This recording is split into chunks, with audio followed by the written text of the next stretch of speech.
बिस्मिल्लाहिर्रहमानिर्रहीम शहरु रमज़ानिल्लज़ी उन्ज़िला फ़ीहिल क़ुरआन आमन्तु बिल्लाहि सदक़ल्लाहु मौलानल अज़ीम व बल्लगना रसूलुहुन नबियुल करीमुल अमीन इन्नल्लाहा व मलाइकतहु युसल्लूना अलन नबी या अय्युहल्लज़ीना आमनू सल्लु अलैहि व सल्लिमू तस्लीमा अस्सलातु वस्सलामु अलैका या सय्यदी या रसूलल्लाह व अला आलिका व अस्हाबिका या सय्यदी या हबीबल्लाह।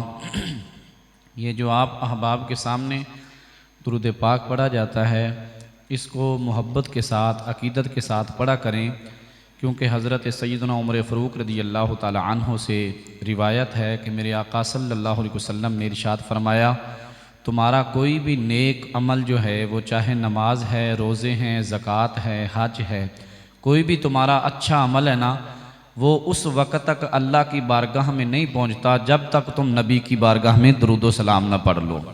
तुम्हारा जितना भी नेक अमल होता है वो आसमान और ज़मीन के दरमियान में लटका रहता है, अड़ा रहता है। अगर तुम चाहते हो कि हमारा अमल जो है वो अल्लाह की बारगाह में कबूल हो जाए और मकबूल हो जाए और अल्लाह की बारगाह में पहुंच जाए, तो फिर मेरे भाइयों अक़ीदत के साथ अपने नबी की ज़ात पे दुरूद व सलाम पढ़ा करें, मोहब्बत से पढ़ें। अस्सलातु वस्सलामु अलैका या सय्यदी या रसूलल्लाह व अला आलिका व अस्हाबिका या सय्यदी या ख़ातमन नबिय्यीन। मुअज़्ज़ज़ीन सामिन हज़रात, मेरे बुज़ुर्गों, जवानों, बच्चों, अल्लाह रब्बुल इज़्ज़त का करम, उसका फ़ज़ल, उसका एहसान कि जिसकी दी हुई तौफ़ीक़ पाक से आज हमने माह रमज़ानुल मुबारक का छठा रोज़ा रखने की सआदत हासिल की, नमाज फ़जर को अदा किया और अल्लाह का साथ साथ ये भी शुक्र कि अल्लाह ने माह रमज़ानुल मुबारक का पहला जुमा हम सब को अता फ़रमाया। आज जुमा शरीफ का दिन है और जुमा शरीफ की बड़ी बरकतें होती हैं, बड़ा अल्लाह का फ़ज़ल और एहसान होता है। जुमा वाले दिन अल्लाह के महबूब अलैहिस्सलाम ने फरमाया, जिसको माह रमज़ानुल मुबारक का पहला जुमा मिले तो पहले जुमे को वो अगर अल्लाह के महबूब की बारगाह में 1000 मरतबा दुरूद व सलाम भेजता है तो अल्लाह रब्बुल इज़्ज़त उसको इस दुरूद व सलाम भेजने की बरकत से अल्लाह उसके 80,000 साल के गुनाहों को माफ़ फरमा देता है। 80,000 साल के गुनाहों को अल्लाह माफ़ फरमा देता है। लेकिन ये जो गुनाहों की बात हुई है ना, ये कबीरा गुनाहों की नहीं है, ये सगीरा गुनाहों की है। छोटे जो गुनाह हैं, बड़े गुनाह जो हैं वो तो अल्लाह अपने फ़ज़ल से माफ़ फरमा दे, ये भी उसका फ़ज़ल है, लेकिन उसकी बारगाह के अंदर तौबा इस्तग़फ़ार हमेशा करते रहना चाहिए। आइए, आज का जो हमारा मौजू है वो नमाज तरावी के हवाले से है। नमाज तरावी जो हम रात को पढ़ते हैं ना मस्जिदों के अंदर या कुछ अहबाब घरों में पढ़ते हैं, तो ये सवाल बड़ा किया जाता है, जी नमाज तरावी जो हम पढ़ते हैं ये 8 हैं या 20 हैं? तो आप खुद ही इसका हिसाब लगा लें कि 8 और 20 के अंदर बड़ा फ़र्क है। कितनी रकतों का? 12 रकतों का फ़र्क है। तो ये बात हकीकत है कि हमारे नबी अलैहिस्सलातु वस्सलाम के दौर के अंदर ये जो नमाज तरावी का जो एहतमाम हम जैसे करते हैं ये हुजूर के दौर में नहीं था। ये हकीकत बात है, ये सही बात है, हुजूर के दौर में नहीं था। लेकिन ये जो नमाज तरावी का अपना ये जो एहतमाम हुआ है मसाजिदों के अंदर, ये जो डेली बेस पे जो इसका इंतज़ाम हुआ है ना, ये हज़रत सैयदना उमर फ़ारूक रज़ियल्लाहु ताला अन्हु के दौर से हुआ है। इन बातों का ख्याल रखें। लेकिन जो नबी का उम्मती होता है या नबी का सहाबी होता है, वो बात नबी का सहाबी वही करता है जो शरीयत मुतहरा के दायरे में हो। क्योंकि हज़रत सैयदना उमर फ़ारूक रज़ियल्लाहु ताला अन्हु मस्जिद के अंदर यूँ ही दाखिल हुए तो देखा कि कुछ लोग जो है ना वो नमाज तरावी अदा कर रहे थे। एक साहब आगे खड़े होकर पढ़ा रहे थे, दूसरे पीछे खड़े होकर सुन रहे थे, और फिर दूसरी तरफ नज़र उठाई तो कुछ लोग उधर खड़े होकर पढ़ रहे थे। फिर तीसरी तरफ देखा तो कुछ लोग उधर खड़े होकर पढ़ रहे थे। फिर देखा कि मस्जिद के अंदर 3-4 जगहों पे लोग खड़े होकर नमाज तरावी को अदा कर रहे थे। हज़रत उमर बड़े हैरान हुए, ये अजीब लोग हैं, हर बंदे ने अपनी अपनी इमामत करवा रखी है, अपना अपना एक अलहदा से सिस्टम बना रखा है। जब उन्होंने सलाम पढ़ा, नमाज से फारिग हुए, तो हज़रत उमर ने उन सब से सवाल किया, भैया लोगों तुम्हें क्या हो गया है? तुम अपनी अलहदा अलहदा से जमात करवा रहे हो, इधर भी इमामत, उधर भी इमामत, इधर भी इमामत, उधर भी इमामत, इधर भी लोग, उधर भी लोग, इधर मुक्तदी, इधर इमाम, उधर मुक्तदी, इधर इमाम, ये क्या माजरा है? उन्होंने कहा, जी हम अपनी अपनी अलहदा अलहदा से जमात करवा रहे हैं और नमाज तरावी अदा कर रहे हैं। तो तो हज़रत उमर ने सबको बैठा लिया। आखिर नबी के सहाबी थे ना हुजूर सल्लल्लाहु अलैहि वसल्लम, ये वो सहाबी रसूल हैं जिनको मेरे मुस्तफ़ा ने मांग कर अल्लाह से लिया है। हज़रत उमर फ़ारूक रज़ी अल्लाह ताला अन्हु को मांग कर अल्लाह ने लिया। और एक रिवायत के अंदर यह भी आता है कि अल्लाह के महबूब ने अल्लाह की बारगाह के अंदर अर्ज़ की, जब कुफ़ार ने बड़ा हमला किया ना सहाबा के ऊपर और बहुत सारे सहाबा को शहीद किया, ये गालिबन ग़ज़वा तबूक की बात है, तो बहुत सारे ग़ज़वा के अंदर सहाबा शहीद हुए। तो जंगें बहुत हुई हैं, जंगे बदर, जंगे ओहद, तो ये जितनी भी जंगें हुई हैं सहाबा बहुत शहीद हुए हैं इस्लाम की खातिर। तो एक मरतबा तो नबी अलैहिस्सलातु वस्सलाम के जब सहाबा को बहुत सारे सहाबा को शहीद कर दिया गया ना, तो अल्लाह के महबूब ने अल्लाह की बारगाह में अर्ज़ की, या इलाहुल आलमीन, मैं तेरा नबी हूँ, या तो अपनी गैब से ऐसी मदद मेरे पास भेज दे कि ये सारे मुसलमान हो जाएं। अगर सारे मुसलमान नहीं हो सकते तो या अल्लाह फिर मेरी दूसरी तमन्ना ये है कि या फिर तो मुझे उम्र अता फरमा दे, या तो मुझे उम्र दे दे। तो फिर हज़रत उमर रज़ी अल्लाह ताला अन्हु ने इस्लाम पता कैसे कबूल किया। हज़रत उमर अपनी बहन के घर में आए, तो बहन के घर के अंदर उनका जो बहनोई था वो भी, और उनकी बहन जो है वो घर के अंदर कुरान पाक पढ़ रहे थे। कहिए ज़रा सुभान अल्लाह, क्या कर रहे थे? कुरान पाक पढ़ रहे थे। तो हज़रत उमर ने दरवाज़ा खटखटाया, तो बहन समझ गई कि ऐसे दरवाज़ा मेरा भाई उमर ही खड़का सकता है। तो उन्होंने दरवाज़ा खोला, तो उन्होंने जल्दी जल्दी कुरान पाक बंद कर दिया और बंद करके रख दिया। जब रखा तो हज़रत उमर जो हैं घर में दाखिल हुए, तो हज़रत उमर ने आवाज़ सुन ली थी कि मेरी बहन ने कुरान पाक पढ़ा है और मेरे बहनोई भी कुरान पाक पढ़ते हैं। तो हज़रत उमर रज़ी अल्लाह ताला अन्हु जब घर में दाखिल हुए तो देखा कुरान पाक उन्होंने समेट के रख दिया जल्दी जल्दी। हज़रत उमर अपनी बहन को मोहब्बत से कहते हैं, बहन जो तू कुरान पाक पढ़ रही थी वो कहाँ है? कहा मैंने छुपा के रख दिया। कहा क्यों? कहा भाई तुझसे डर लगता है क्योंकि तू इस्लाम के अंदर अभी दाखिल नहीं हुआ, तूने अभी मुस्तफ़ा का कलमा पढ़ा नहीं है, तो इसलिए मैं डरती हूं कि कहीं तुम हमारे ऊपर हमला ना कर दो।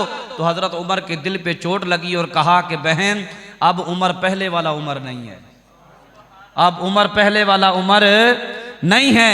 ए बहन तुम ऐसा करो, जो कुरान पहले पढ़ रही थी आप भी मेरे सामने वही कुरान पढ़ो। तो अब दिल पे कुरान की चोट और ज़रब ऐसी लगी कि हज़रत उमर ने कुरान पाक खुद अपनी बहन से सुना, अपने बहनोई से सुना, और सुनने के बाद पता क्या किया? हज़रत उमर की कहते हैं जो तलवार थी ना वो बड़ी तेज़ चलती थी। कुरान पाक सुना, कुरान पाक सुनने के बाद दिल जो है वो बदल गया, दिल की दुनिया बदल गई।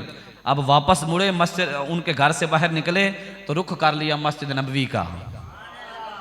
मस्जिद नबवी की तरफ चलते गए।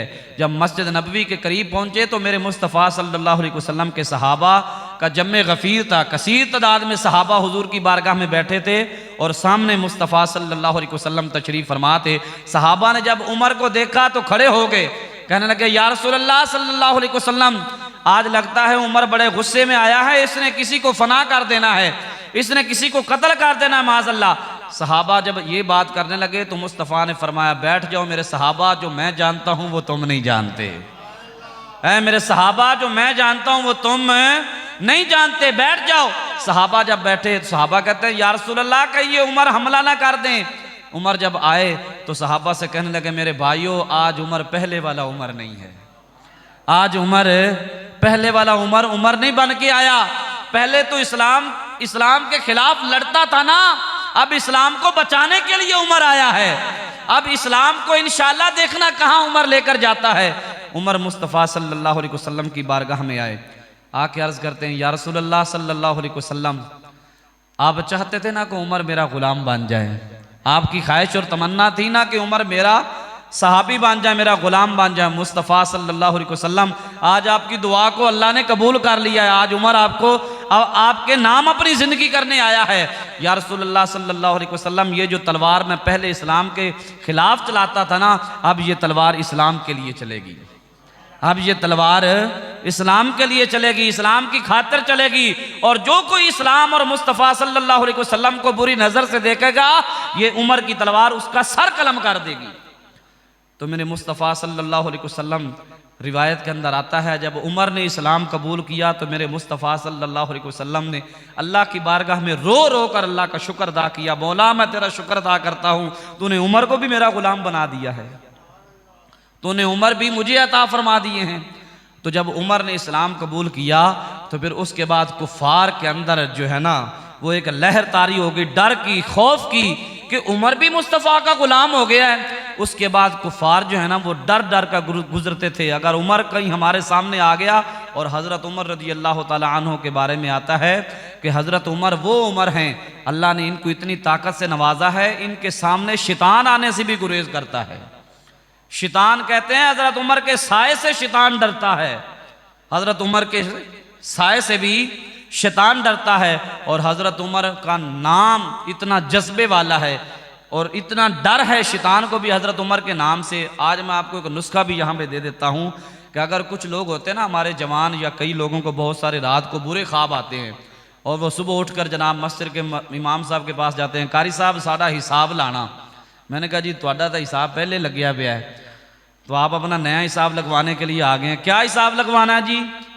मौलवी साहब मैं नमाज तो नहीं पढ़ता, रोज़ा तो नहीं रखता, मैं जनाब नेक काम तो नहीं करता, बस तुसी हिसाब लगा दियो। आजकल ये भी बड़ा चक्कर है ना कि नमाज पढ़नी नहीं, पीर साहब के सब कुछ हवाले किया हुआ है। अल्लाह उन पीरों से बचाए। तो मैंने बहुत सारे पीर ऐसे भी देखे हैं, जब उनसे मुलाकात होती है तो नमाज का वक्त होता है ना, तो बंदा कहता है पीर जी नमाज का टाइम हो गया है, आओ चले नमाज पढ़ने के लिए। तो जो उनके चेले होते हैं ना साथ बैठने वाले, वो कहते हैं मौलवी साहब तुसी मौलवी हो, तुसी नमाज पढ़ो, हमारे पीर की 24 घंटे नमाज है, हमारे पीर की 24 घंटे नमाज हो रही है। मैंने कहा जी 24 घंटे नमाज हो रही है, नमाज तो कुरान पाक का फैसला है, नमाज तो मुकर्ररा वक्त के ऊपर फर्ज है, इसके आगे पीछे तो नमाज का वक्त है ही नहीं। तुम्हारे कौन से पीर साहब है जिनकी 24 घंटे हो रही है? तो मैं उनसे कहता हूं भाई तुम्हारे पीर की 24 घंटे हो रही है, वजह क्या है? कहता जी हमारे पीर साहब पहुंची हुई सरकार है। हमारे पीर साहब क्या है भाई? सुनते हो ना ऐसा, हमारे पीर साहब पहुंची हुई सरकार है। मैं कहता हूं ले आओ फिर कागज से पेंसिल, मैं लिख के दिया वाकई जहन्नम दी पहुंची हुई सरकार ने, जहन्नम की पहुंची हुई सरकार है। ओ मेरे भाइयों मुसलमानों हुजूर के गुलामों, अगर नमाज के अंदर इतनी भी तकफीफ होती, नमाज के अंदर इतनी छूट होती तो मुस्तफ़ा कभी भी नमाज ना पढ़ते। हमारे नबी से बढ़कर कोई बड़ा पीर है? हमारे नबी से बढ़कर कोई पीर बड़ा है? अरे हैदर करार से बढ़कर कोई बड़ा पीर है? हजरत मौला अली करमल्लाहु वजहुल करीम, आपके बारे में आता है कि आप जब अपनी घोड़े की सवारी पे सवार होते, एक पांव रकाब के अंदर रखते, दूसरा रखने से पहले पहले आप एक कुरान मजीद को खत्म कर लेते थे। दूसरा पांव रकाब में रखने से पहले पहले एक कुरान पाक खत्म कर लेते थे। इतनी शान, इतनी अजमत हजरत मौला अली करमल्लाहु वजहुल करीम की। तो मेरे भाइयों ये मौजू कहीं और जा रहा है। जो मैं आपको बताना चाहता था कि 8 रखते तरावी और 20 के अंदर बड़ा फ़र्क है। अगर आप 20 रखते पढ़ते हैं तो ये हज़रत उमर रज़ी अल्लाह ताला अन्हु के दौर से ये जो सुन्नत चलती आ रही है ना। और एक बात याद रखना कि सुन्नत जो है वो मुस्तफ़ा की होती है। सुन्नत किसकी होती है? वो मुस्तफ़ा सल्लल्लाहु अलैहि वसल्लम की होती है, सहाबी की सुन्नत नहीं होती। लेकिन एक बात याद रखना कि सुन्नत को जो माना है ना वो है तरीका। क्या है? तरीका।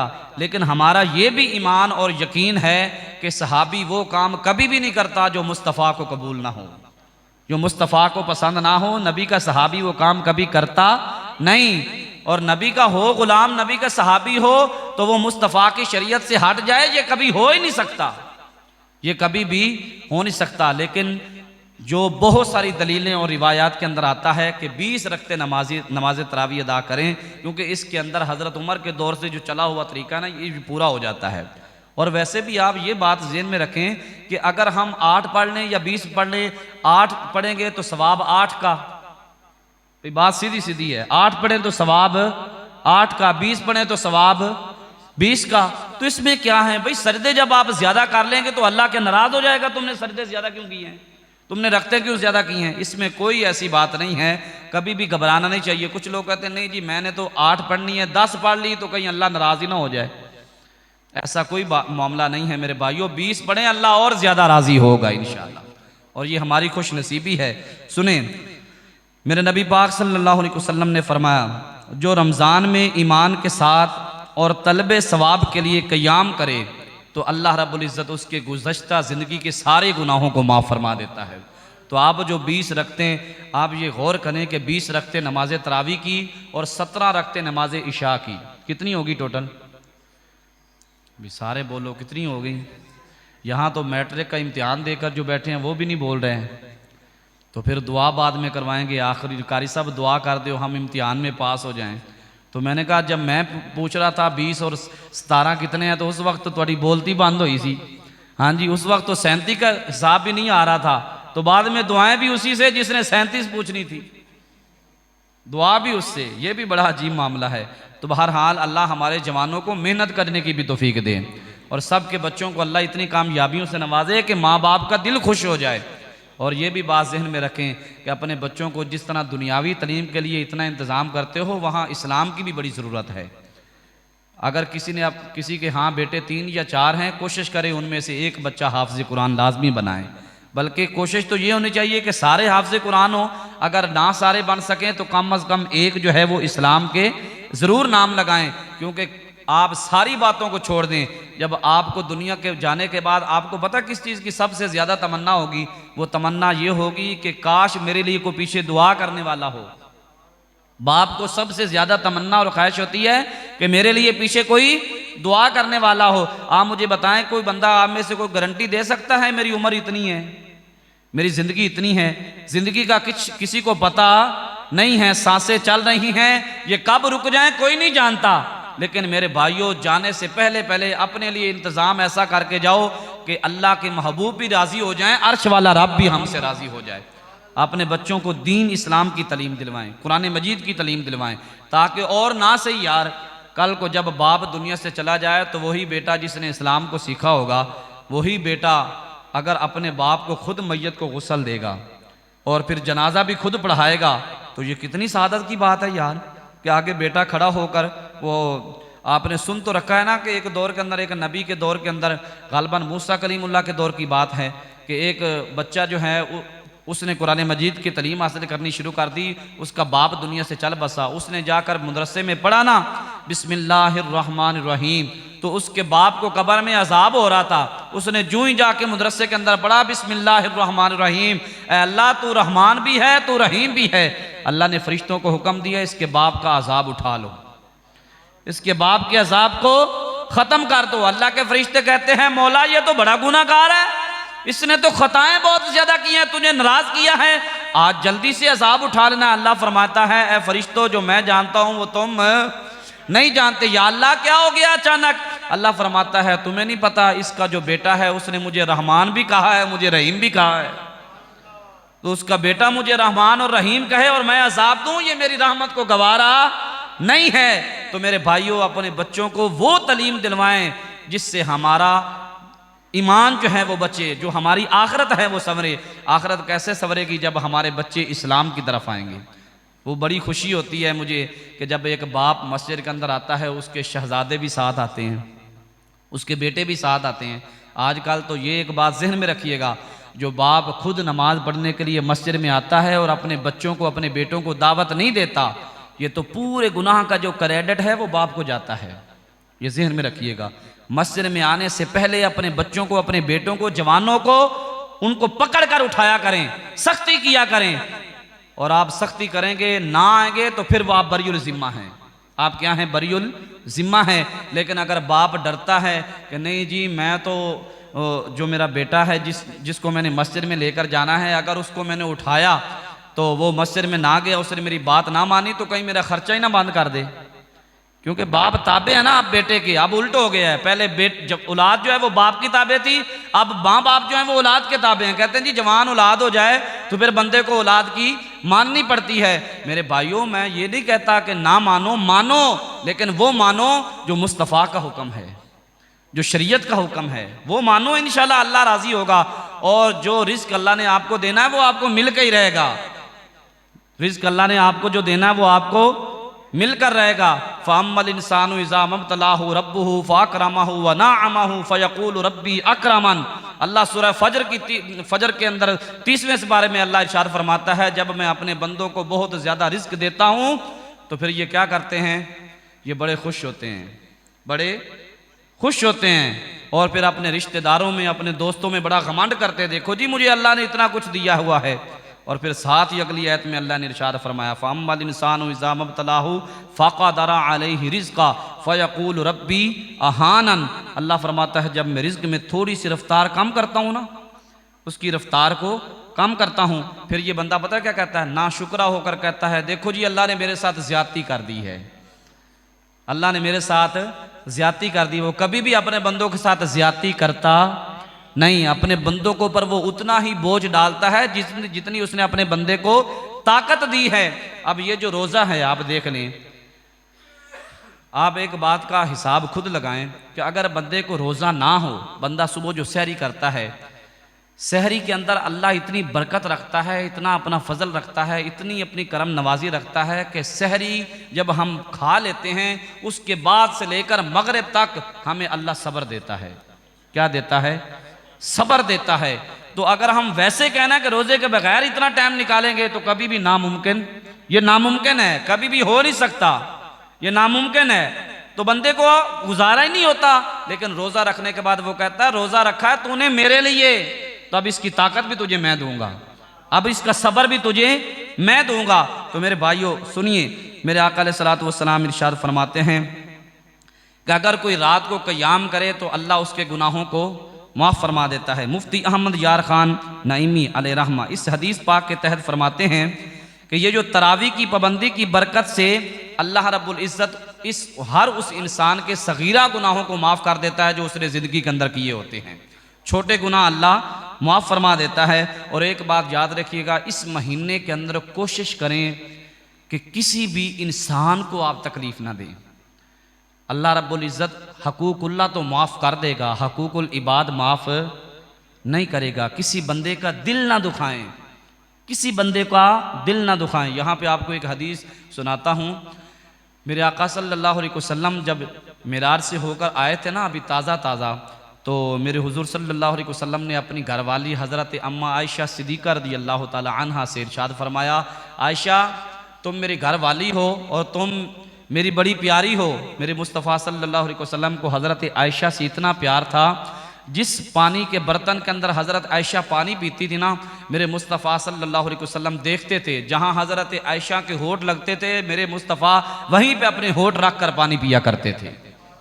इतना प्यार था हुजूर सल्लल्लाहु अलैहि वसल्लम को हज़रत आयशा सिद्दीक़ा रज़ियल्लाहु ताला अन्हा से। ये मेरे हुजूर की घरवाली हैं और मेरे मुस्तफ़ा सल्लल्लाहु अलैहि वसल्लम के पास एक मरतबा हज़रत आयशा सिद्दीक़ा रज़ियल्लाहु ताला अन्हा मस्जिद नबवी के अंदर बैठी थी, तो बाहर से एक मुनाफिक गुजरा। मुनाफिक ने जब मस्जिद के अंदर ऐसे नज़र उठाई तो देखा कि मुस्तफ़ा के पास एक औरत बैठी है। तो उसने दिल में सोचा कि मैं ये खबर जाके लोगों को बताता हूँ कि मुस्तफ़ा ने मस्जिद के अंदर औरतों को बिठाया हुआ है। लेकिन मेरे मुस्तफ़ा को तो अल्लाह ने ताकत इतनी दी थी कि मेरे मुस्तफ़ा ने फरमाया, जिस तरह मुझे अल्लाह ने आंखें आगे से दो दी हैं, मुझे अल्लाह ने पीछे से भी आंखें दो दी हैं। जिस तरह मैं आगे से देखता हूं मैं पीछे से भी देख लेता हूं। और हुजूर को तो हर चीज़ की खबर हो जाती है। आप क्या समझते हैं कि हम यहां बैठकर हुजूर की बातों को सुन रहे हैं, हुजूर को खबर नहीं है? हर चीज़ मेरे हुजूर जानते हैं। आप खुश नसीब हैं कि आप नजरे मुस्तफ़ा में बैठे हैं और हुजूर आपको देख रहे हैं और अपने गुलामों की पहचान भी रखते हैं। मेरे हुजूर सल्लल्लाहु अलैहि वसल्लम के गुलामों, मेरे मुस्तफ़ा फ़ौरन वहाँ पे खड़े हुए और खड़े होकर उस बंदे के पास गए जो मुनाफिक बाहर से गुजरा था। उसके पास गए, उसका बाजू पकड़ा, फरमाया, ओ साहब तू क्या समझता है मैं किसी और के पास बैठा हूँ? जिसके पास मैं बैठा हूँ उससे मेरा निकाह हुआ है, वो मेरे घर वाली है। उसने कहा, या रसूलल्लाह आपको कैसे पता चला? हुजूर ने फरमाया, मैं अभी बताऊं तुम्हारे दिल में क्या चल रहा है, तुम्हारे दिल के अंदर क्या चल रहा है, मैं अभी बताऊं। ये जो ताकत अल्लाह ने अपने महबूब को दी है, ये अल्लाह की दी हुई ताकत है, अल्लाह की दी हुई ताकत है। इसीलिए तो मेरे हुजूर सल्लल्लाहु अलैहि वसल्लम ने फरमाया कि अल्लाह मुझे रिज्क देता है और मैं इस उम्मत के अंदर बांटता हूं, इस उम्मत में बांटता हूं। देता अल्लाह ही है, देता अल्लाह ही है, लेकिन इस उम्मत में तकसीम कौन करता है? वो मुस्तफ़ा तकसीम करते हैं। लेकिन मेरे हुजूर सल्लल्लाहु अलैहि वसल्लम के गुलामों, मेरे आका सल्लल्लाहु अलैहि वसल्लम ने इरशाद फरमाया, इस उम्मत के जितने लोग हैं उनके साथ सुलह रहमी करो। जो मैं आपको हदीस सुना रहा हूँ तो उसकी तरफ लेके आ रहा हूँ।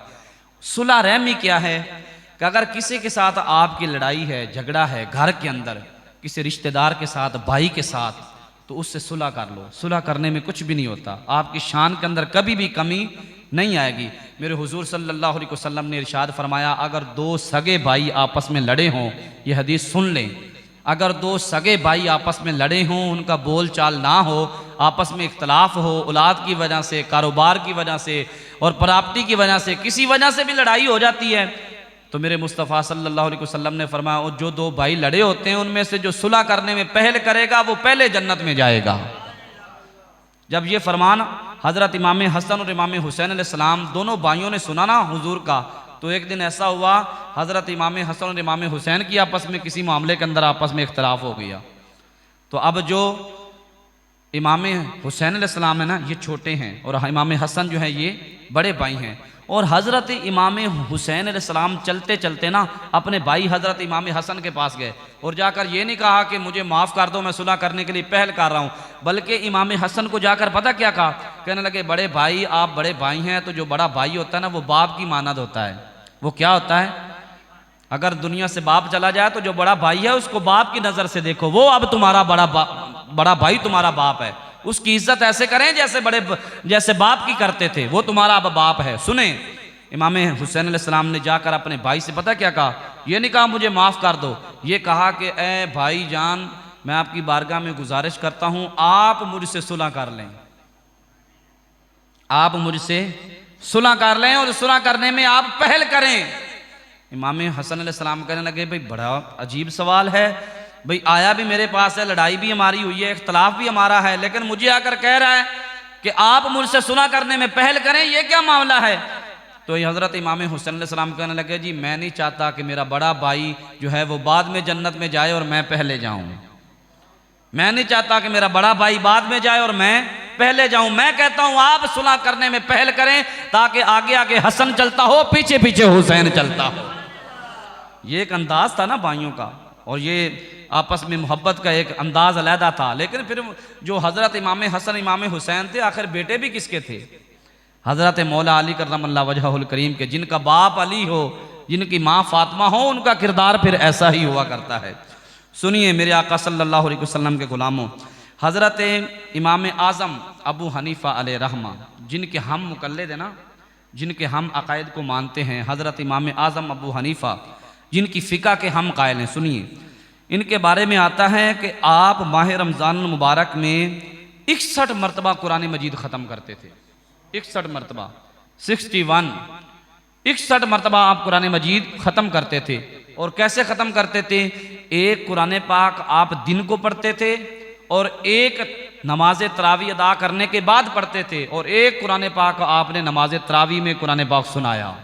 तो ये कितने हो गए, कितने हो गए भाई, एक दिन को और एक रात को। तो माह रमज़ान के कितने रोज़े होते हैं, या 29 या 30, तो एक दिन को पढ़ा जाए एक रात को पढ़ा जाए, कितने हो गए 2, और 2 को ज़रब दो ना 30 से, कितने हो गए, हाँ जी 60 हो गए। 2 को 30 से ज़रब दो तो 60 हो गए भाई, और बोलो 12 पढ़े हो जिड़े, 60 हो गए।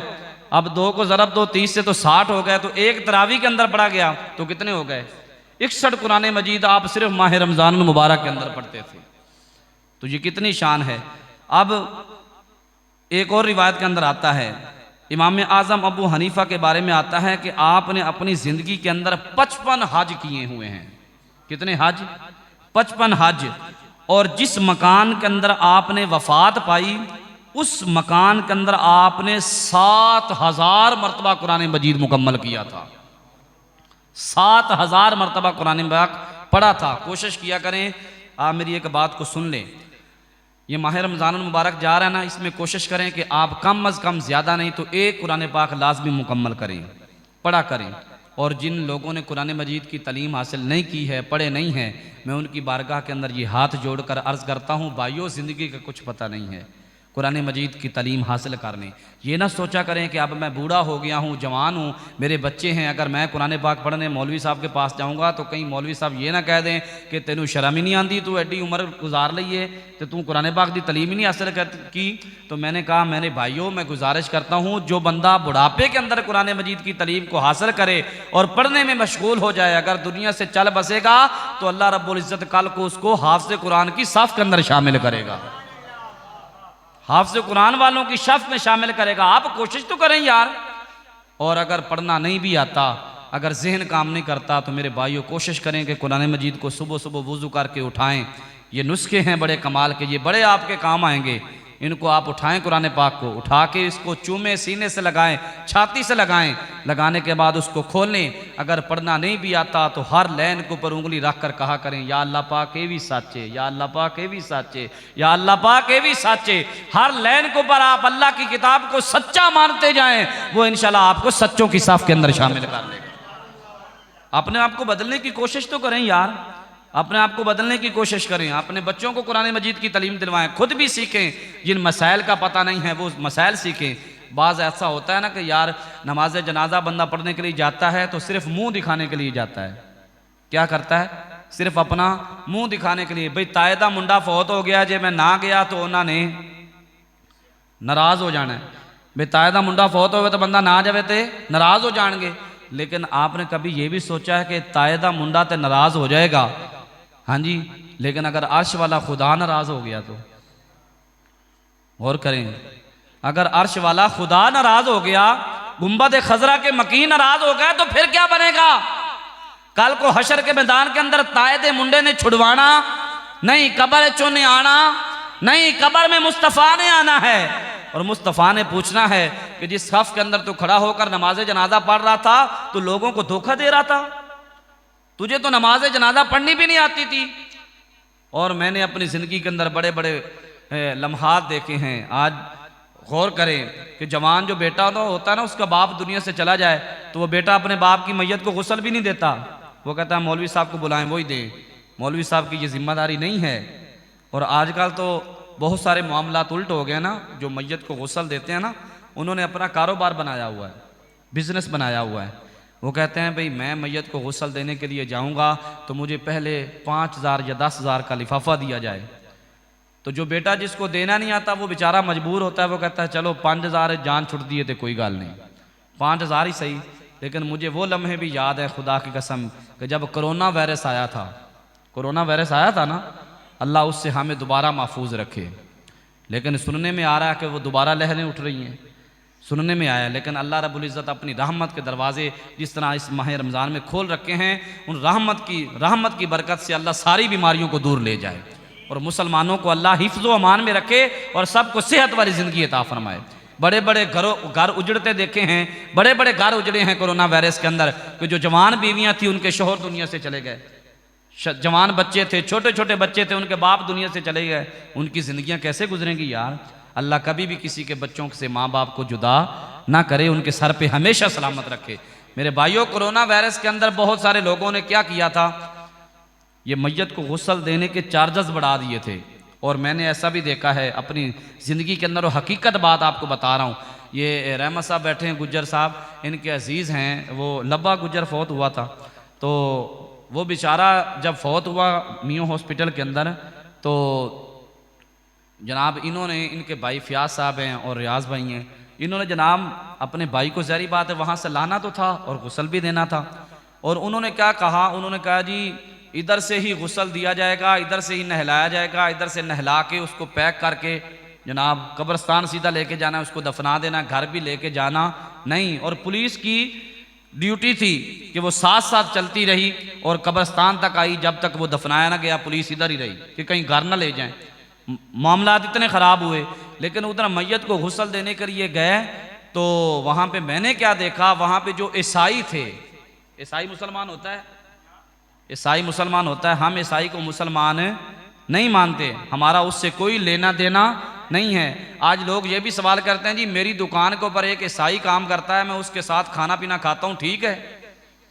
ये भी सवाल उठता है। वो जी मेरे पास वर्कर है, मेरे पास काम करता है, ईसाई है, मेरे साथ बैठकर खाना खाता है। मैंने कहा जितने लुक़मे ईसाई के साथ खाएं वो सारे के सारे हराम हैं, सारे के सारे हराम हैं। भाई एक बंदा मुसलमान ही नहीं है, आप उसके साथ बैठकर खाना खा रहे हैं, पहले उसको इस्लाम में दाखिल करें, फिर अपने खाने में उसको दाखिल करें।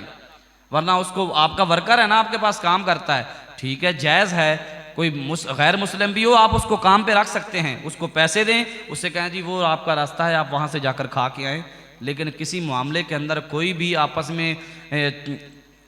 के अंदर मोहब्बत का मुजाहरा बिल्कुल ना करें, ऐसा काम ना करें कि जिसके करने से अल्लाह और अल्लाह का महबूब नाराज़ हों। इन बातों के ऊपर बड़ा गौर व फिक्र करें।